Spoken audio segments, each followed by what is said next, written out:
का कोई पिया के बिन चलुए इंजन चापता। नया नया ड्राइवर हरना में धई धई दाबता।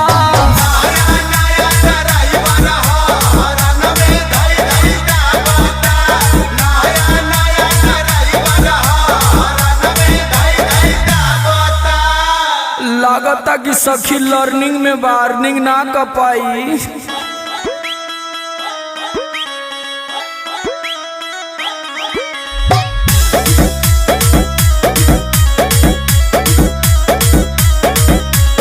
पूछ न पावे चुए